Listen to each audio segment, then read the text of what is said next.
Welcome to KR engineering and career guidance YouTube channel. మా ఛానల్ని ప్రతి ఒక్కరు సబ్స్క్రైబ్ చేయండి, లైక్ చేయండి, షేర్ చేయండి. మరి ఈరోజు మరో అంశంతో కేఆర్ గైడెన్స్ మేము ముందుకు రావడం జరుగుతుంది. అది చాలామంది పేరెంట్స్ టెన్షన్ పడుతూ ఉన్నారు.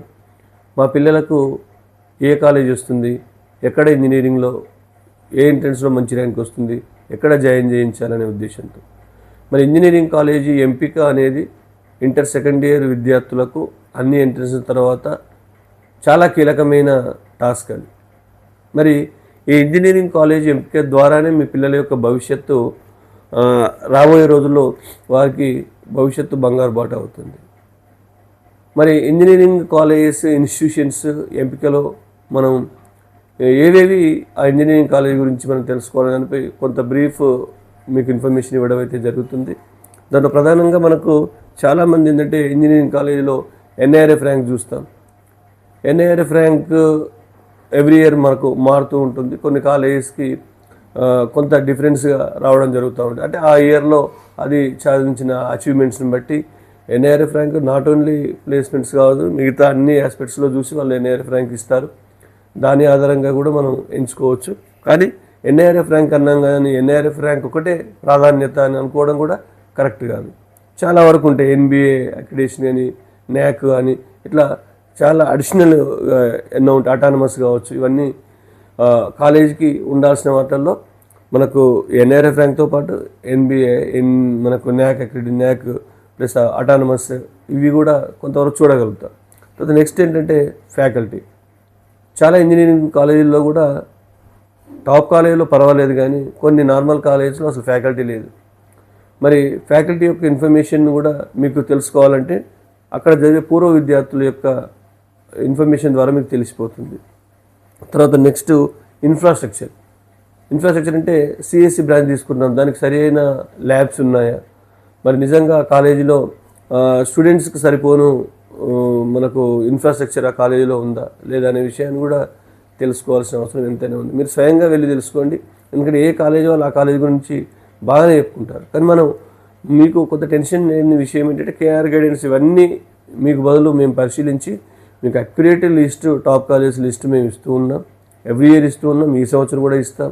టాప్ 20 ఇస్తాం, టాప్ 10, 20, 25, 50 అట్లా కాలేజెస్ లిస్టు మీకు ఇటు ఎంసెట్కి సంబంధించి ఇస్తాం, అటు జోసాకి సంబంధించి top NITs, middle NITs, lower NITs, top triple ITs, middle triple ITs, lower triple ITs, top NITs, IITs, ఇట్లా అన్ని జిఎఫ్టిఎస్ యొక్క అన్ని లిస్టులు మీకు జోసా ముందు మీకు షేర్ చేయడం జరుగుతుంది. ఆల్రెడీ కేఆర్ పర్సనల్ గ్రూప్స్లో ఇంతకుముందే షేర్ చేసి ఉన్నాం. మరి దాంట్లో కూడా ఏవైనా మార్పులు వస్తాయి ఈ సంవత్సరం, దానికి సంబంధించి కూడా కొంత అటు ఇటు అయ్యేది ఉంటే దానికి ప్రయారిటీ ఆర్డర్ కంప్లీట్గా మీకు ఇవ్వడం జరుగుతుంది.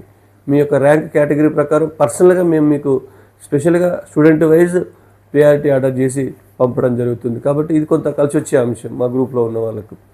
తర్వాత నెక్స్ట్ ప్లేస్మెంట్స్. మరి ఇది చాలా కీలకమైన అంశం. ఎందుకంటే ప్రస్తుతం చాలా వరకు ఒకప్పట్లా ప్లేస్మెంట్స్ అయితే రావడం లేదు. ఏ కాలేజీ చూసినా వచ్చిన ప్యాకేజెస్ ఒకప్పట్లా మనం ఊహించినట్టుగా ప్యాకేజెస్ అయితే లేవు. ఆల్మోస్ట్ చాలా తక్కువ 3 lakhs, 4 lakhs ఈ రేంజ్లోనే ఎక్కువ ప్యాకేజెస్ వస్తూ ఉన్నాయి. మరి నిజంగా అన్ని కాలేజెస్కి ఆ కాలేజీ ప్లేస్మెంట్స్ ఉంటున్నాయా లేదా అనేది మీరు కాలేజీకి వెళ్ళి అక్కడ విద్యార్థుల రివ్యూ తెలుసుకొని మీరు తీసుకొని కూడా జాయిన్ చేయొచ్చు. ప్లేస్మెంట్స్ కూడా మనకు ప్రాధాన్యత ఇవ్వాల్సిందే. అందులో అత్యంతమైన ప్రాధాన్యత ప్లేస్మెంట్స్కి ఇవ్వాల్సిందే. తర్వాత ఫీడ్బ్యాక్, స్టూడెంట్స్ ఫీడ్బ్యాక్, ఇది వెరీ ఇంపార్టెంట్. మనకు కాలేజీ యాజమాన్యం ఫీడ్బ్యాక్ కాకుండా స్టూడెంట్ ఫీడ్బ్యాక్ అయితే పర్ఫెక్ట్గా వస్తుంది. ప్రధానంగా 3rd year 4th yearలో ఉన్న పిల్లలు పర్ఫెక్ట్గా ఎవ్రీ ఇయర్ ఎట్లా ప్లేస్మెంట్స్ వస్తున్నాయి, ఫ్యాకల్టీ నిజంగా అనుకూలంగా ఉందా, లేదా స్కిల్స్ ఏవైనా అడిషనల్గా నేర్పుతూ ఉన్నారా, ఇలాంటి అన్ని విషయాలు అక్కడ పిల్లలు అయితే మనకు పర్ఫెక్ట్గా చెప్పగలుగుతారు. కాబట్టి స్టూడెంట్ రివ్యూ తీసుకోండి, ఫీడ్బ్యాక్ తీసుకోండి, అది కూడా మీకు ఎంతగానో ఉపయోగపడుతుంది. మరి ఆల్మోస్ట్ మనం చాలా వరకు ఈ వర్క్ అంతా చేసి మీకు షేర్ చేయడం జరుగుతుంది. యాజ్ ఏ పేరెంట్గా మేము ఎంత చెప్పినా మనం చెప్పిన కాలేజీలో కూడా మీరు రివ్యూ తీసుకోవచ్చు అని చెప్పాం.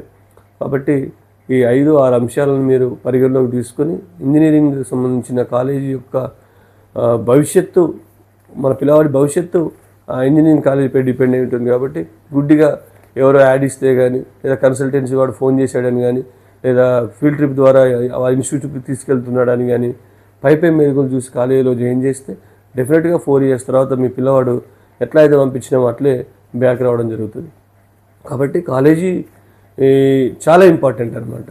మన పిల్లవాళ్ళకు ఒక ఉజ్వల భవిష్యత్తునిచ్చే ఇంజనీరింగ్ కాలేజీని మనం 4 years దాంట్లో చదవబోతున్న కాలేజీని మనం ఏమాత్రం చూడకుండా ఎవరో చెప్పిన మాటలను పట్టుకొని ఏదో ఇచ్చిన యాడ్ని చూసుకొని జాయిన్ చేయించడం ఎంతవరకు కరెక్ట్ అని ఒకసారి పేరెంట్స్ ఆలోచించండి. మనం ఉన్నట్టుగా నిక్కచ్చిగా కేఆర్ గైడెన్స్ అయితే తెలియజేస్తుంది. కొన్ని కాలేజీల విషయంలో మీకు నచ్చకపోవచ్చు, బట్ ఉన్నట్టుగా మీకు రివీల్ చేయడం జరుగుతుంది. కాబట్టి మనం అక్యురేట్ లిస్ట్ అయితే ఇచ్చినా మీరు ఒకసారి రివ్యూ తీసుకోవాల్సిందిగా పేరెంట్స్ను కోరడం జరుగుతుంది. ఇది ఇంజనీరింగ్ కాలేజ్ సంబంధించిన కొన్ని అంశాలపై మీరు పరిశీలించాల్సిన అంశాలు. Thank you.